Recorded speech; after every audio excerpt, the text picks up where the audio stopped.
Good morning students. आज हम पढ़ेंगे एक्सरसाइज 2.5 का क्वेश्चन नंबर 5 फैक्टराइज।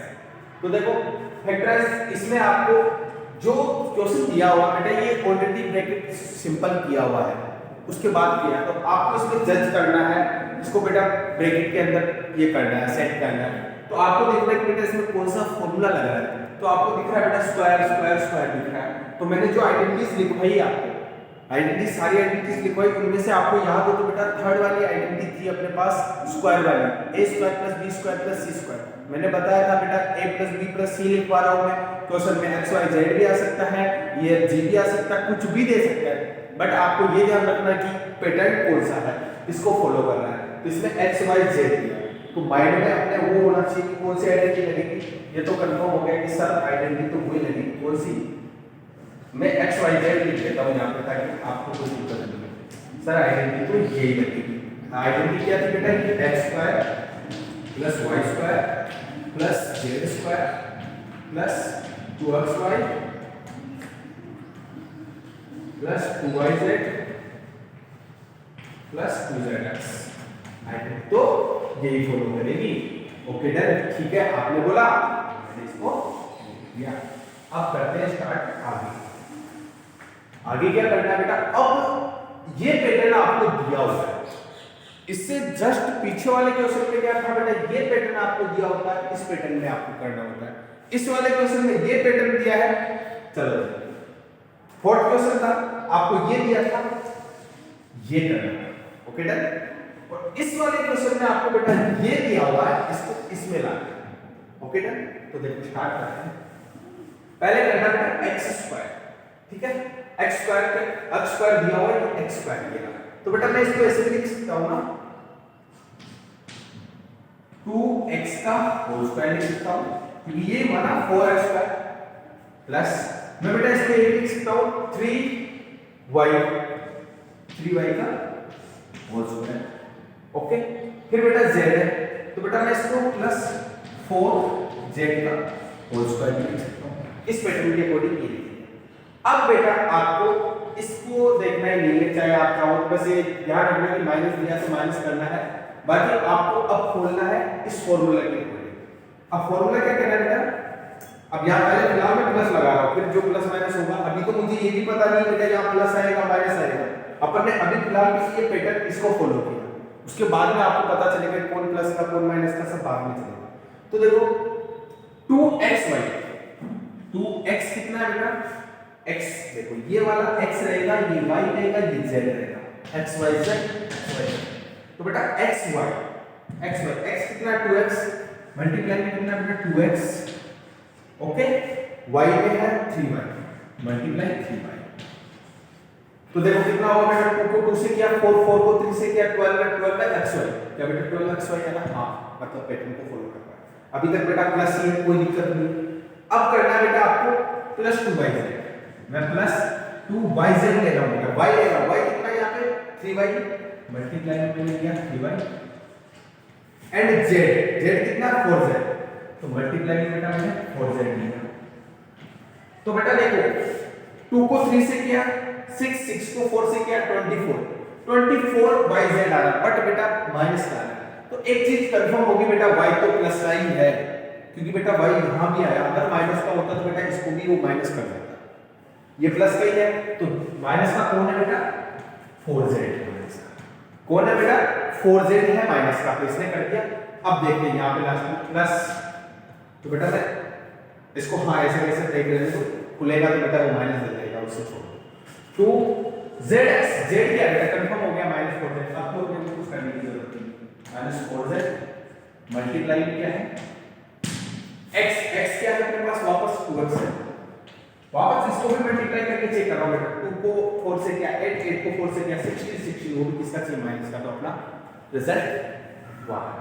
अब इसको अभी याद रखते हो बेटा, अब इसको आपको सेट करना है कि किसको प्लस लेना है किसको माइनस लेना है, ये तो आपने इस पैटर्न को फॉलो कर लिया। अब ये इसको फॉलो करना है, तो अब इसको किसमें कन्वर्ट करोगे, इसमें, तो इसमें क्या होगा, ये x लेना है, x मुझे बताओ प्लस का ही था बेटा, तो प्लस का ही था सर, ये 2x प्लस का, क्या बेटा y भी प्लस का था कि सर हाँ यहाँ x आया था, यहाँ भी y आया था, बट वैल्यू को पॉजिटिव ही रखा इसने, तो इसका मतलब यहाँ पे बेटा ये y भी क्या है पॉजिटिव है। क्या बेटा z भी पॉजिटिव था? नहीं सर, क्यों? क्योंकि सर जैसे ही z आया, z आके बेटा वैल्यू को क्या कर दिया, इसको नेगेटिव कर दिया। तो z सर क्या है, z यहाँ पे नेगेटिव है, इसको नेगेटिव कर, ये नेगेटिव। अब इसको होल स्क्वायर कर दो सर, ये आपका आंसर है। तो देखो बेटा कितना सिंपल तो क्या है तो सिंपल ही है, बस थोड़ा सा इतना ध्यान रखना है कि कहाँ कैसे खोल रहे हैं।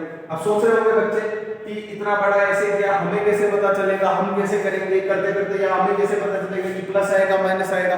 बेटा आपको ऊपर वाला भी देखते रहना कि ऊपर वाले को फॉलो कर रहा है नहीं कर रहा है, रिजल्ट सेम आ रहा है या नहीं आ रहा है। जब आपका रिजल्ट सेम आने लग जाएगा तो समझ जाना कि सही चल रहा है। क्योंकि देखो मैंने किया, मैंने इसी के अकॉर्डिंग खोला था 2, फिर मैंने एक्स वाई यहां से देख के लिए, बेटा मैंने वहां से देख के कुछ भी नहीं किया, मैंने ना तो 12 को ब्रेक किया, मैंने 12 को कोई ब्रेक नहीं किया, क्योंकि 12 को ब्रेक करने के बहुत सारे तरीके हैं। 1 मल्टीप्लाई 2 मल्टीप्लाई 6 भी हो सकता है, 3 मल्टीप्लाई 4 भी हो सकता है। तो बेटा मैंने जज कहां से करूंगा मैं, तो बेटा आपको यहां से देखना है। मैंने 2 लिया, 2 यहां कर दिया, x लेना था, मेरे को पता x ये है, मुझे y लेना था, मुझे पता y है, तो मैंने लिखा। अब मुझे कैसे पता चला कि ये पॉजिटिव है, क्योंकि बेटा मेरे रिजल्ट 12 x y देखिए जरा, देख लो 2 को 2 से किया 4, 4 को 3 से किया 12। अब मैं जैसे यहां आया तो यहां आते बेटा मुझे, अगर मैं ये नहीं करता, मैं फॉलो तो इसी को कर रहा हूं कि 4z, बट मैंने देखा ऊपर कि बेटा आ तो रिजल्ट 24 ही था, बट ऊपर नेगेटिव है नीचे पॉजिटिव है, तो इसका मतलब कोई ना कोई एक डिजिट ऐसी रही होगी जो आपको नेगेटिव देगी। तो मैंने देखा कि xy तो होने से रही, क्योंकि xy का तो मैटर अभी करके आए तो उसमें तो कुछ पॉजिटिव ही रहा, तो लफड़ा कहां हो रहा है बेटा, z में हो रहा है। तो मैंने z को ये कर दिया, फिर तो क्या सिस्टम ही सेट हो गया पूरा, ये हो गया। अब बेटा इसका सेकंड वाला है सेम ऐसा ही है, तो सेकंड वाला बेटा आप करोगे, और जो अब क्वेश्चन है इसके बाद क्वेश्चन और एक्स्ट्रा क्वेश्चन है वो देखते हैं। 6 वाला क्वेश्चन देखते हैं बेटा। 6 वाले क्वेश्चन में दिया है आपको 2x + 1 का क्यूब दिया, तो यहां तो कोई आइडेंटिटी लगेगी a + b का होल क्यूब। चलो पहले आइडेंटिटी लिख देते हैं। आइडेंटिटी कौन सी लगेगी बेटा, a + b का होल क्यूब। ये क्या होती है बेटा, आइडेंटिटी याद कर ली है तो बहुत अच्छी बात है, नहीं की तो फिर तो बेटा आप देखते रहो, फिर समझ कहां से आएगा। क्योंकि आइडेंटिटी अगर आप याद करोगे तो आप जज कर पाओगे कि सर कहां से कौन सा कांसेप्ट रख रहे हैं। वरना अगर आप आइडेंटिटी नहीं पढ़ोगे, आइडेंटिटी देखोगे नहीं, याद नहीं करोगे, तो बेटा आपको पता ही नहीं चलेगा, फिर तो गुड़गोबर हो गया सारा। इसलिए बेटा आइडेंटिटी को अच्छे से लर्न कर लेना, वो आपके लिए बहुत अच्छे फायदेमंद रहेगा, किफायती रहेगा। तो बेटा a + b का होल क्यूब क्या होता है, a³ + b³ प्लस, अब बेटा इसको दो तरीके से लिख सकते हैं, मैंने बताया था कल 3ab @ a + b, ये भी इसी का फॉर्मूला है। और फॉर्मूला तो बेटा ये a³ + b³ + 3a² b + 3ab², ये भी इसी का फॉर्मूला है। अब चेंज कहां होगा, तो लास्ट उस क्लास में बताया था, जिस क्लास में बेटा मैंने इसके आइडेंटिटीज के बारे में बताया था कि मैंने कुछ नहीं किया बेटा, इस ब्रैकेट को शो कर दिया। तो आप दोनों उसको दोनों लिख सकते हो। तो अपन कौन सी आइडेंटिटी फॉलो करें बेटा, नीचे वाली आइडेंटिटी ले लेंगे, ऊपर वाली को ऐसे करें, ठीक है। नीचे वाली आइडेंटिटी पर काम करेंगे, इसको वापस लिख देता हूं। ये थी अपने पास a³ + b³ + 3ab² 3a² + 3ab²। Okay ना, आइडेंटिटी को अपन क्या करते हैं, ब्रैकेट में बंद, क्यों, क्योंकि ये हाईलाइट है, समझ आ जाएगी अपन कौन सी आइडेंटिटी। अब इसके अकॉर्डिंग बेटा ये पैटर्न इसको फॉलो कर रहा है, इसको कैसे लिखना है, ऐसे लिखना है। तो मैं कर रहा हूं a³ यहां बेटा वापस आपको बता देते हैं, a ये है b ये, छोटे बच्चे की तरह की बताना तो पड़ता है, a ये b है, ठीक है। फिर बाद में बोलोगे कि समझ नहीं आया, ऑनलाइन क्लास में समझ नहीं आया। a³ 2x का whole cube plus b³ b यहां 1 है, 1 का cube plus 3a² multiply a कितना है, 2x का स्क्वायर मल्टीप्लाई b कितना है, 1 प्लस 3a कितना है, 2x मल्टीप्लाई b का स्क्वायर b कितना है। मैंने कुछ भी नहीं किया बेटा इस फॉर्मूले में, बस इसको आंसर को ऐसा कैसा वहां से बेटा देख ऐसा कैसा लिखना है, ठीक है।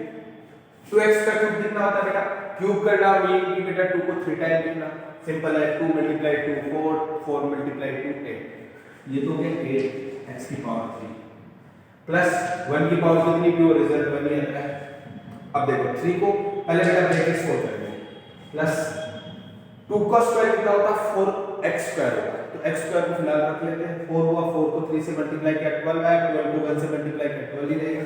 तो 12x²। ओके, इधर आओ बेटा, 3 को 2 से मल्टीप्लाई किया 6 आया, 6 को x से किया 6x, x को 1 से किया तो सेम वही रहेगा 6x, ये 6x। अब देखो ये हो गया बेटा। अब इसको आप स्टेप बाय स्टेप सेट कर दो। क्यूब है तो फिर स्क्वायर को ले, सही है ये भी बेटा, इसको सिस्टम से सेट कर देते। क्यूब आ गया, स्क्वायर को ले लो प्लस 12x²। अब बेटा 6x ले लो, ये 6x, फिर बेटा ये प्लस 1 या कंप्लीट। तो देखो बेटा कितना सिंपल था। इसके बाद आपके भी इसमें एक दो और क्वेश्चन बचे हुए हैं, उन क्वेश्चनों को बेटा आप सॉल्व करना। सेम इसी पैटर्न पे क्यूब लगाना, क्यूब की आइडेंटिटी लगाना, आइडेंटिटी को फॉलो करना। अगर आपको आइडेंटिटी याद है अच्छे से तो आप कर पाओगे। अगर आपको अभी भी आइडेंटिटी याद नहीं है तो बेटा जो आप कर रहे हो उसका कोई भी मतलब नहीं है कि आप यहाँ से लेके डायरेक्ट लिख रहे हो, डायरेक्ट कर रहे हो। बेटा खुद करने की ट्राई करना, क्योंकि ये आपका रिवीजन चल रहा है। ये क्लासेस बेटा आपको ऑफलाइन में पढ़ा दी गई है, तो वापस ये रिवीजन चल रहा है, तो बेटा आपको उस अकॉर्डिंग थोड़ी तैयारी पास्ट करनी है। ठीक है, इसके बाद अपन नेक्स्ट जितने भी क्वेश्चन बचे हैं उनको नेक्स्ट क्लास में